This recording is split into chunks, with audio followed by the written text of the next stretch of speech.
Hey there, 8th graders, and welcome. Today, we're jumping right into Unit 4 of our U.S. History curriculum to look at a moment that completely flipped the American landscape upside down.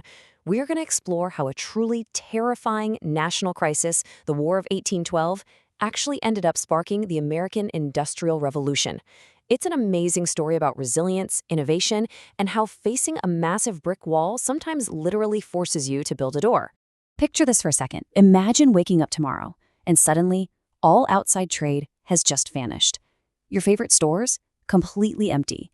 You can't get the clothes, the tools, or any of those everyday supplies you rely on, simply because they're made overseas, and the ships carrying them are blocked from reaching your shores. It would be pure panic, right? Well, that sheer absolute shock is exactly what the United States experienced during the War of 1812. Okay, let's dive into this. Here is our roadmap for today. First, we have the British blockade crisis. Second, America builds its own. Third, a nation growing apart. And finally, education, morality, and peace. Starting off with Section 1, the British blockade crisis, we're going to look at the what and the why of 1812's economic shock. So before 1812, the U.S. was heavily dependent on Great Britain for imported goods. I want you to think of Britain like a giant, essential megastore for things like fine cloth, brass buttons, basic hardware, the works. But during the War of 1812, Britain basically parked their massive, powerful warships right off the coast and blockaded U.S. ports. The result? Immediate, severe scarcity. It was as if that giant megastore permanently shut its doors overnight. Americans were totally cut off, scrambling to survive without basic things like their morning tea or proper sewing needles. Now, this whole ordeal actually perfectly illustrates a really profound truth found in Romans 8:28. And we know that in all things, God works for the good of those who love him. See, when that blockade hit, it looked like an absolute disaster. Trade was dead, goods were incredibly scarce, but war often forces our hand and brings unexpected opportunities. Because Americans suddenly couldn't buy what they needed, they had absolutely no choice but to start making it themselves. Which brings us right to Section 2. America builds its own, the birth of domestic manufacturing. Now, what's really interesting about this is the literal domino effect it caused. Step 1, the British blockade completely disrupts international trade. Step 2, that creates a severe scarcity of everyday imported goods. Step 3, American entrepreneurs step up to the plate. Instead of just throwing their hands up and giving up, they responded by building their very own domestic factories. This exact sequence of events is what essentially kickstarted the Industrial Revolution right here in the United States. Because folks were forced to innovate, real, tangible industries began expanding like wildfire. Textile mills started popping up everywhere to weave fabric for clothing since British textiles were totally gone. Ironworks expanded heavily to forge necessary tools, and the production of metal goods absolutely skyrocketed. All of this manufacturing grew incredibly fast to meet local, domestic needs that just couldn't be fulfilled by imports anymore. America was finally learning how to stand on its own two economic feet. Let's move on to Section 3. A nation growing apart, the post-war divide. Here's the catch, though. All this amazing industrial growth, it definitely didn't happen evenly across the map. Entrepreneurs built the vast majority of these new factories up in the north, which led to a massive economic boom in textiles and metal goods. But meanwhile, down in the south, things remained deeply, deeply focused on agriculture and farming. So this economic shift ended up physically and culturally dividing the country.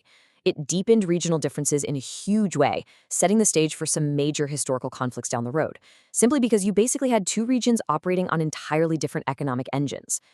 And the regional divide wasn't even the only headache. Alongside the incredible success of these new factories, the nation woke up to another stark reality: wartime debt. Wars are ridiculously expensive. The government had shelled out massive amounts of money to fund the military effort against Britain, and after the war, the economy had to figure out how to adapt to the heavy burden of paying all of that back. So we're looking at a time of fantastic economic progress, but also really significant economic strain. All right, listen up because this slide is absolutely crucial for your homework assignments this week. Let's recap. First, U.S. trade was heavily disrupted by the British blockade. Second, that resulting scarcity actually sparked massive industrial growth in textiles and metal. Third, the North heavily benefited from this industry while the South stayed strictly agricultural. Fourth, the nation faced a massive post-war challenge in the form of wartime debt. And finally, the war significantly deepened regional economic differences across the country. Got it? Awesome.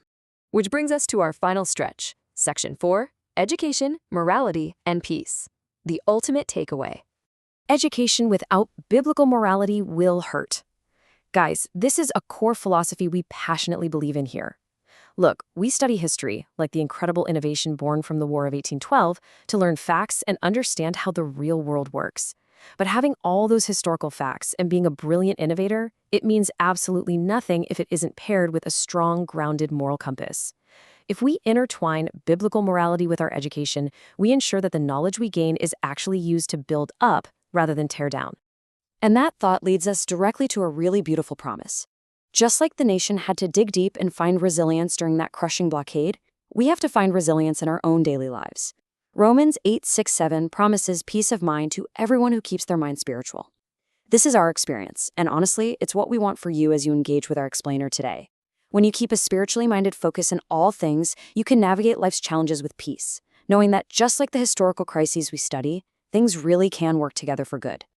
So, I'm going to leave you with this final, compelling question to chew on today. What is the point of being smart and supposedly educated if you just continue making bad choices that hurts yourself and the people around you?